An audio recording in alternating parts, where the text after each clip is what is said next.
एक Avengers movie सिर्फ एक सुपर हीरो फिल्म नहीं होती, बल्कि वो एक स्टेटमेंट होती है। इसका मतलब होता है कि अर्थ और कभी कभी पूरे मल्टीवर्स के सामने ऐसी मुसीबत खड़ी है जिसे कोई भी अकेला हीरो, चाहे वो कितना ही पावरफुल क्यों न हो, हैंडल नहीं कर सकता। एवेंजर्स डूम्सडे इसी लेगेसी को आगे नहीं बढ़ा रही, बल्कि इसे पूरी तरह रीडिफाइन करने जा रही है।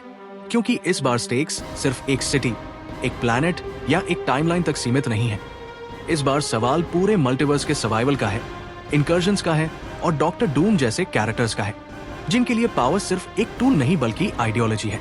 मल्टीवर्स सागा की सबसे बड़ी खासियत यह रही है कि इसने पावर के ट्रेडिशनल कॉन्सेप्ट्स को पूरी तरह तोड़ दिया है। पहले जहां स्ट्रांग होना मतलब ज्यादा पंचेस मार पाना या ज्यादा एनर्जी ब्लास्ट शूट करना होता था, वही अब पावर का मतलब रियलिटी को बेंड करना, टाइम को मैनिपुलेट करना और एग्जिस्टेंस के रूल्स रिराइट करना बन चुका है। हमने ऐसे बीइंग्स देखे हैं जो मेमोरीज से टाइमलाइंस क्रिएट कर सकते हैं, केओस मैजिक से प्रोबेबिलिटी बदल सकते हैं, और कुछ तो ऐसे भी हैं जिनकी स्ट्रेंथ को डिस्क्राइब करने के लिए सन्स और कॉस्मिक फोर्सेस का रेफरेंस दिया जाता है। इसके बावजूद एवेंजर्स डूम्सडे का कोर सवाल यही है कि इन्फिनिट पॉसिबिलिटीज वाले मल्टीवर्स में आखिर सबसे ऊपर कौन टिकता है। यहाँ यह समझना बहुत जरूरी है कि एवेंजर्स डूम्सडे सिर्फ एक टीम ऑफ मूवी नहीं है, बल्कि ये पावर स्केलिंग की अल्टीमेट परीक्षा है। MCU अब उस स्टेज पर पहुंच चुका है जहां हर नया कैरेक्टर पहले से ज्यादा डेंजरस और ज्यादा कॉम्प्लेक्स होता जा रहा है। जब हर यूनिवर्स में अलग अलग वर्जन्स मौजूद हो, जब हर टाइमलाइन में अलग आउटकम्स पॉसिबल हो, तब रॉ पावर अकेले काम नहीं आती।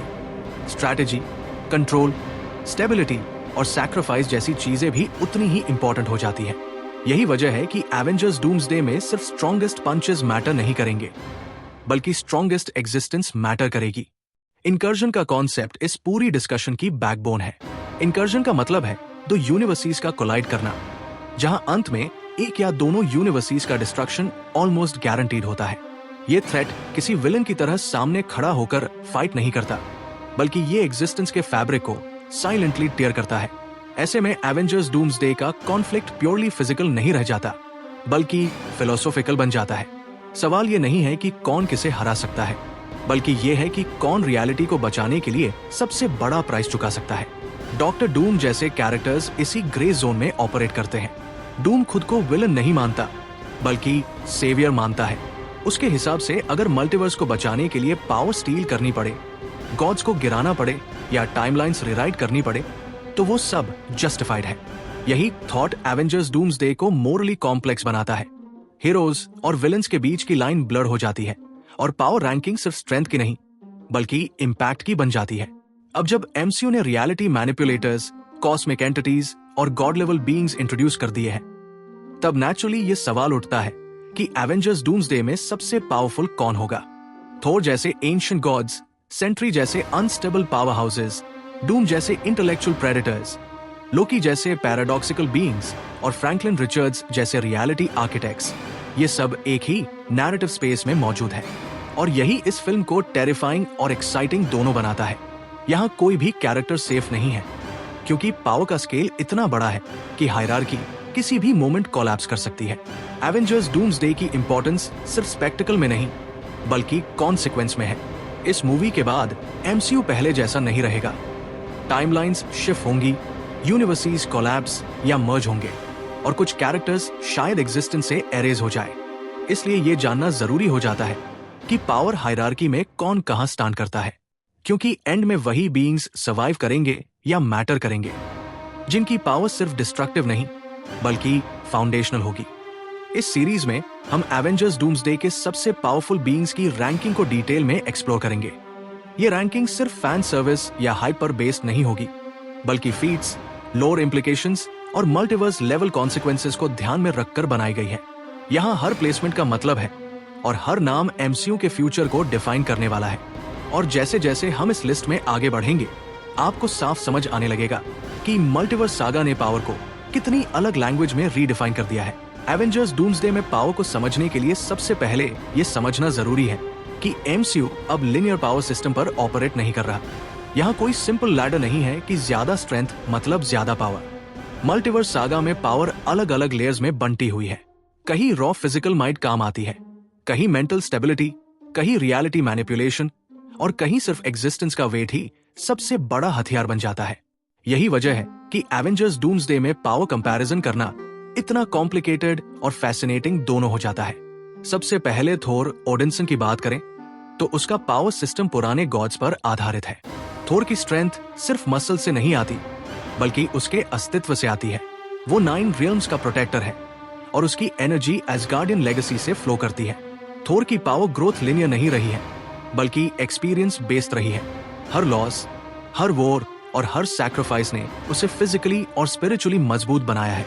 इन्फिनिटी वॉर के समय थोर ने यह साबित कर दिया था कि सही हथियार और सही माइंडसेट के साथ वो कॉस्मिक थ्रेट्स को भी चैलेंज कर सकता है। लेकिन मल्टीवर्स स्केल पर थोर की लिमिटेशन ये है कि उसकी पावर मोस्टली एक्सटर्नल थ्रेट्स पर फोकस्ड है। वो रियलिटी को रिराइट नहीं करता, बल्कि उसे डिफेंड करता है। इसके बाद आता है सेंट्री, जो पूरी तरह अपोजिट स्पेक्ट्रम पर खड़ा है। सेंट्री का पावर सिस्टम बैलेंस पर नहीं, इंस्टेबिलिटी पर टिका है। उसकी स्ट्रेंथ जितनी ज्यादा है, उसका मेंटल स्टेट उतना ही फ्रेजाइल है। यही इंस्टेबिलिटी उसे टेरिफाइंग बनाती है। सेंट्री का पावर इंटरनल सोर्स से आता है, किसी गॉडली रियल्म या आर्टिफैक्ट से नहीं। यही वजह है कि उसका आउटपुट थियोरेटिकली इन्फिनिट हो सकता है। एवेंजर्स डूम्सडे में सेंट्री का इंपॉर्टेंस इसलिए बढ़ जाता है क्योंकि इनकर्जन जैसे थ्रेट्स ब्रूट फोर्स से भी टेम्पररीली रोके जा सकते हैं। लेकिन यहाँ रिस्क ये है कि अगर सेंट्री कंट्रोल से बाहर गया तो वो थ्रेट से ज्यादा डेंजरस खुद बन सकता है। विक्टर वॉन डूम का पावर सिस्टम सबसे कॉम्प्लेक्स है क्योंकि वो हाइब्रिड है। डूम साइंस और मैजिक दोनों को इक्वल मास्टरी से यूज करता है। जहां थोर इंस्टिंक्ट और लेगेसी पर फाइट करता है और सेंट्री रॉ इमोशन पर, वही डूम प्योर कैलकुलेशन पर ऑपरेट करता है। डूम की सबसे डेंजरस एबिलिटी है उसकी अडेप्टेबिलिटी।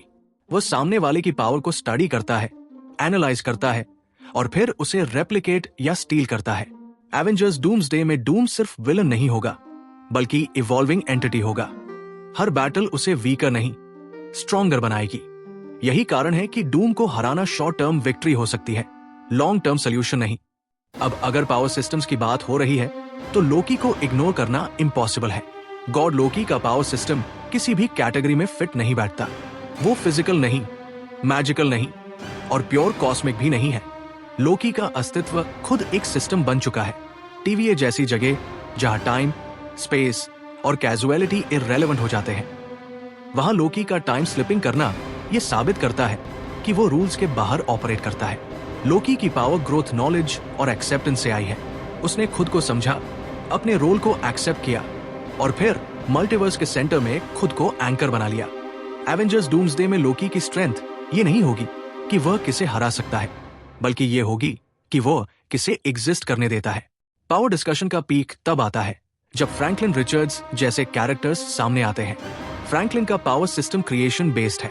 जहां बाकी कैरेक्टर्स रियलिटी को बेंड करते हैं, फ्रैंकलिन रियलिटी क्रिएट करता है। उसका पावर एक्सटर्नल नहीं, इंटरनल भी नहीं, बल्कि फंडामेंटल है। एवेंजर्स डूम्सडे में फ्रैंकलिन की इंपॉर्टेंस इसलिए क्रिटिकल है क्योंकि इनकर्जन का अल्टीमेट सोल्यूशन डिस्ट्रक्शन नहीं, क्रिएशन है। पुराने यूनिवर्सिटीज कोलैप्स हो सकते हैं, लेकिन नए यूनिवर्सिटीज बनाने की कैपेबिलिटी सिर्फ फ्रैंकलिन जैसे बीइंग्स के पास है। यही उसे बाकी सभी से अलग खड़ा करती है। इन सभी पावर सिस्टम्स को एक साथ देखने पर यह साफ हो जाता है कि एवेंजर्स डूम्सडे सिर्फ स्ट्रॉन्गेस्ट कैरेक्टर की फाइट नहीं है, ये डिफरेंट फिलॉसफीज ऑफ पावर की टक्कर है। थोर स्टेबिलिटी और लेगेसी रिप्रेजेंट करता है, Sentry uncontrolled potential, Doom ambition और एंटाइटलमेंट, लोकी कॉस्मिक बैलेंस और फ्रैंकलिन प्योर क्रिएशन। यही वजह है कि पावर रैंकिंग यहाँ सब्जेक्टिव नहीं, कॉन्टेक्चुअल बन जाती है। हर कैरेक्टर अलग प्रॉब्लम का अलग आंसर है। एवेंजर्स डूम्सडे में असली सवाल ये नहीं होगा कि कौन सबसे ज्यादा पावरफुल है, बल्कि ये होगा कि किसकी पावर उस मोमेंट पर सबसे ज्यादा रेलेवेंट है। इनकर्जन के सामने रॉ स्ट्रेंथ फेल हो सकती है, लेकिन क्रिएशन सर्वाइव कर सकती है। केओस मैजिक टूट सकती है, लेकिन पैराडॉक्स टिक सकता है। और यही लेड कॉम्प्लेक्सिटी एवेंजर्स डूम्सडे को एमसीयू की अब तक की सबसे हैवी और इम्पैक्टफुल कहानी बनाने वाली है। एवेंजर्स डूम्सडे का सबसे बड़ा इम्पैक्ट ये नहीं होगा कि कौन जीता और कौन हारा, बल्कि ये होगा कि जीतने के बाद मल्टीवर्स बचेगा भी या नहीं। मल्टीवर्स सागा ने एमसीयू को उस पॉइंट पर ला खड़ा किया है जहां हर फैसला परमानेंट कॉन्सिक्वेंसेस लेकर आता है। इनकर्जन जैसी घटनाएं टेम्पररी थ्रेट्स नहीं है जिन्हें एक फाइनल बैटल से खत्म किया जा सके। ये क्रैक्स है रियलिटी के फैब्रिक में, और एक बार ये शुरू हो जाए तो चेन रिएक्शन बन जाती है। एवेंजर्स डूम्सडे में पावर का इस्तेमाल जितना जरूरी होगा उतना ही खतरनाक भी होगा। थोर जैसे कैरेक्टर्स का इम्पैक्ट इमोशनल और सिंबॉलिक लेवल पर होगा। थोर स्टेबिलिटी का सिंबल है। जब यूनिवर्सिटीज कोलैप्स कर रहे होंगे और गॉड्स भी हेल्पलेस दिख रहे होंगे, तब थोर का खड़ा रहना बाकी हीरोज के लिए साइकोलॉजिकल एंकर बनेगा। लेकिन कॉन्सिक्वेंस ये भी है कि थोर जैसे बीइंग्स अब मल्टीवर्स के रूल्स के आगे लिमिटेड साबित हो सकते हैं। एवेंजर्स डूम्सडे ये दिखा सकता है कि गॉड्स भी आउटडेटेड हो सकते हैं जब थ्रेट कॉस्मिक नहीं बल्कि एग्जिस्टेंशियल हो। थोर का फ्यूचर एमसीयू में शायद फ्रंटलाइन वॉरियर से ज्यादा मेंटोर या गार्डियन टाइप रोल में शिफ्ट हो सकता है। सेंट्री का इम्पैक्ट सबसे अनप्रेडिक्टेबल होगा। अगर सेंट्री कंट्रोल में रहा तो वो एवेंजर्स डूम्सडे में इंस्टेंट गेम चेंजर बन सकता है। इनकर्जन को ब्रूट फोर्स से डिले करना, कॉस्मिक एंटिटीज को पुश बैक करना, ये सब सेंट्री कर सकता है। लेकिन कॉन्सिक्वेंसेस बेहद हैवी होंगी। अगर सेंट्री अनस्टेबल हुआ तो एक डिस्ट्रॉयड यूनिवर्स का ब्लेम हीरोज पर ही आएगा। एमसीयू के फ्यूचर में सेंट्री एक टेकिंग बॉम्ब की तरह रहेगा, जिसे यूज करना भी रिस्क है और इग्नोर करना भी। एवेंजर्स डूम्सडे के बाद सेंट्री या तो अल्टीमेट प्रोटेक्टर बनेगा या ultimate cautionary tale. Victor von Doom का इम्पैक्ट सबसे लॉन्ग टर्म होगा। डूम का गोल सिर्फ एवेंजर्स डूम्सडे जीतना नहीं है, बल्कि फ्यूचर कंट्रोल करना है। अगर डूम ने पावर साइफोनिंग के जरिए गॉड लेवल बीइंग्स की एबिलिटीज कलेक्ट कर ली, तो एवेंजर्स डूम्सडे का एंड एमसीयू के सबसे डेंजरस स्टेटस क्वो को जन्म देगा। गॉड एम्परर डूम कोई इंस्टेंट पे ऑफ नहीं है, बल्कि फ्यूचर सागास का फाउंडेशन है। कॉन्सिक्वेंस ये होगा कि हीरोज अब सिर्फ विलन से नहीं बल्कि सिस्टम से लड़ेंगे। डूम का फ्यूचर एमसीयू को पॉलिटिकल, फिलोसोफिकल और अथॉरिटेरियन थीम्स की तरफ पुश करेगा। गॉड लोकी का इम्पैक्ट सबसे सटल लेकिन सबसे डीप होगा। लोकी अब फाइट जीतने या हारने से ऊपर उठ चुका है। उसका डिसीजन कि कौन सा टाइमलाइन सर्वाइव करेगा और कौन सा नहीं, एवेंजर्स डूम्सडे के आउटकम को साइलेंटली शेप करेगा। लोकी अगर बैलेंस चूज करता है तो कुछ यूनिवर्सिटीज विलिंगली सैक्रिफाइस होंगे। कॉन्सिक्वेंस ये होगा कि एमसीयू पहली बार ओपनली एक्सेप्ट करेगा कि हीरोज भी गॉड्स की तरह चॉइसेस करते हैं और हर चॉइस मोरल नहीं होती। लोकी का फ्यूचर रोल एमसीयू में वॉचर से ज्यादा वार्डन जैसा बन सकता है, जो मल्टीवर्स को केज की तरह होल्ड करता है। फ्रैंकलिन रिचर्ड्स का इम्पैक्ट सबसे फंडामेंटल होगा। एवेंजर्स डूम्सडे अगर डिस्ट्रक्शन पर एंड नहीं होता तो उसका क्रेडिट फ्रैंकलिन को जाएगा। फ्रैंकलिन सिर्फ यूनिवर्सिटीज बचाने वाला कैरेक्टर नहीं है, बल्कि यूनिवर्सिटीज रिप्लेस करने वाला कैरेक्टर है। कॉन्सिक्वेंस ये होगा कि एमसीयू क्रिएशन और रीबर्थ जैसे थीम्स को एम्ब्रेस करेगा। ओल्ड मल्टीवर्स के एंड के साथ एक नया मल्टीवर्स स्टार्ट हो सकता है, जहां रूल्स अलग होंगे, हिस्ट्रीज रिराइट होंगी और पावर डायनामिक्स रीसेट हो जाएंगे। फ्रैंकलिन का फ्यूचर एमसीयू में एक वॉकिंग रीसेट बटन की तरह हो सकता है, लेकिन उसी वजह से उसे कंट्रोल या लिमिट करने की कोशिश भी होगी। एवेंजर्स डूम्सडे के बाद एमसीयू लिनियर स्टोरी टेलिंग में वापस नहीं जा पाएगा। कैरेक्टर्स परमानेंटली चेंज्ड होंगे, डेथ मीनिंगफुल बनेगी क्योंकि रिसरेक्शन अब इजी नहीं रहेगा। पावर एस्केलेशन स्लो होगी क्योंकि ऑडियंस ने ऑलरेडी पीक देख लिया होगा। कॉन्सिक्वेंस ये होगा कि एमसीयू फ्यूचर में क्वांटिटी से ज्यादा क्वालिटी और डेप्थ पर फोकस करेगा। स्मॉलर स्टोरीज लेकिन हेवियर स्टेक्स के साथ। फ्यूचर पॉसिबिलिटीज की बात करें तो Avengers doomsday multiple paths open करता है। वन पाथ जहां डूम रूलिंग फोर्स बन जाता है, दूसरा जहां लोकी मल्टीवर्स का एटर्नल एंकर बनता है, और तीसरा जहां Franklin Richards new creation era शुरू करता है। एमसीयू शायद इन तीनों पाथ्स को पार्शली एक्सप्लोर करे अलग अलग प्रोजेक्ट्स में। यही मल्टीवर्स सागा की ब्यूटी है कि एक ही इवेंट मल्टीपल फ्यूचर्स को जन्म दे सकता है। एवेंजर्स डूम्सडे सिर्फ एक मूवी नहीं होगी, बल्कि एमसीयू के लिए पॉइंट ऑफ नो रिटर्न होगी। इसके बाद हीरोज पहले जैसे नहीं रहेंगे, विलेंस पहले जैसे नहीं होंगे और ऑडियंस भी पावर को पहले जैसी नजर से नहीं देखेगी। यही इम्पैक्ट और यही कॉन्सिक्वेंसेस इसे एमसीयू की सबसे एम्बिशियस स्टोरी बनाते हैं।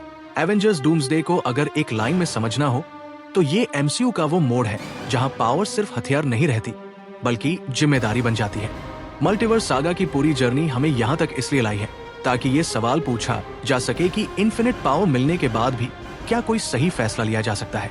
एवेंजर्स डूम्सडे इसी सवाल का जवाब नहीं देता, बल्कि इसे और ज्यादा कॉम्प्लेक्स बना देता है, क्योंकि यहाँ हर पावरफुल बीइंग अपने तरीके से सही है और अपने तरीके से खतरनाक भी। अगर पूरी डिस्कशन को रिवाइंड करें तो थोर ओडिनसन हमें ये सिखाता है कि लेगेसी और एक्सपीरियंस आज भी मैटर करते हैं। वो शायद मल्टीवर्स का सबसे स्ट्रॉन्ग बीइंग न हो, लेकिन वो स्टेबिलिटी का सिंबल है। सेंट्री हमें दिखाता है कि पोटेंशियल और कंट्रोल के बीच कितना खतरनाक गैप हो सकता है। अनलिमिटेड पावर अगर अनस्टेबल माइंड के हाथ में चली जाए तो हीरो और थ्रेट के बीच का फर्क खत्म हो जाता है। विक्टर वॉन डूम इस पूरी कहानी का सबसे डेंजरस ट्रूथ है कि इंटेलिजेंस जब एंटाइटलमेंट से मिलती है तो वो गॉडहुड से भी आगे निकल सकती है। गॉड लोकी इस सागा का फिलोसॉफिकल कोर है। लोकी अब किसी थ्रोन का लालच नहीं करता, बल्कि बैलेंस का बोझ उठाता है। वो एमसीयू का पहला ऐसा कैरेक्टर बन चुका है जिसकी पावर फाइट जीतने में नहीं, बल्कि रियलिटी को चलने देने में है। लोकी का अस्तित्व ये साबित करता है कि कभी कभी सबसे पावरफुल व्यक्ति वही होता है जो खुद को सेंटर में रखकर भी स्पॉटलाइट से बाहर रहता है। और फिर आता है फ्रैंकलिन रिचर्ड्स, जो एवेंजर्स डूम्सडे की पूरी पावर हायरार्की को इररेलेवेंट बना देता है। फ्रैंकलिन की पावर फाइट करने की नहीं, क्रिएट करने की है। जहां बाकी कैरेक्टर्स डिस्ट्रक्शन रोकने की कोशिश कर रहे हैं, वही फ्रैंकलिन डिस्ट्रक्शन के बाद की दुनिया बना सकता है। यही वजह है कि कॉमिक्स और एमसीयू दोनों में फ्रैंकलिन को अल्टीमेट एंड गेम माना जाता है। उसके सामने गॉड एम्परर डूम भी टेम्पररी लगता है और मल्टीवर्स भी फ्रेजाइल। एवेंजर्स डूम्सडे का सबसे बड़ा टेक अवे ये है कि पावर अब सिंगल डायमेंशन में एग्जिस्ट नहीं करती। Physical strength, mental stability, magical knowledge, cosmic awareness और क्रिएशन एबिलिटी, ये सब अलग अलग एक्सेस है। कोई भी कैरेक्टर हर एक्सेस पर टॉप नहीं है। यही रीजन है कि एवेंजर्स डूम्सडे में टीम वर्क पहले से ज्यादा इंपॉर्टेंट होगा, भले ही वो टीम वर्क हीरोज और एंटी हीरोज के बीच क्यों न हो। इस मूवी के बाद एमसीयू वापस पुराने फॉर्मूला पर नहीं जा पाएगा। स्टेक्स परमानेंटली हायर रहेंगी, डेथ्स मीनिंगफुल होंगी और पावर एस्केलेशन कंट्रोल होगी। ऑडियंस अब सिर्फ ये नहीं पूछेगी कि कौन जीतेगा, बल्कि ये पूछेगी कि जीतने के बाद बचेगा क्या। एवेंजर्स डूम्सडे एमसीयू को स्पेक्टिकल से फिलॉसफी की तरफ ले जाने वाली फिल्म बन सकती है। अब असली सवाल आपसे है, आपके हिसाब से एवेंजर्स डूम्सडे में सबसे पावरफुल बीइंग कौन होगा? क्या फ्रैंकलिन रिचर्ड्स सच में अनबीटेबल है, या गॉड लोकी उससे भी ऊपर खड़ा है? क्या डूम एंड में सबको आउटप्ले कर देगा, या थोर और सेंट्री जैसे वॉरियर्स लास्ट स्टैंड लेकर कहानी पलट देंगे? और क्या एमसीयू फ्यूचर में पावर को लिमिट करेगा या और ज्यादा डेंजरस लेवल्स तक ले जाएगा? अगर आपको ये एनालिसिस पसंद आया हो तो वीडियो को लाइक जरूर करें, क्योंकि इससे ऐसे डिटेल्ड कंटेंट को सपोर्ट मिलता है।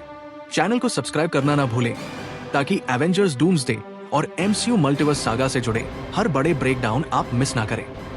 और अगर आप एक स्टेप आगे बढ़कर सपोर्ट करना चाहते हैं तो मेंबरशिप लेकर चैनल को सीधे सपोर्ट कर सकते हैं।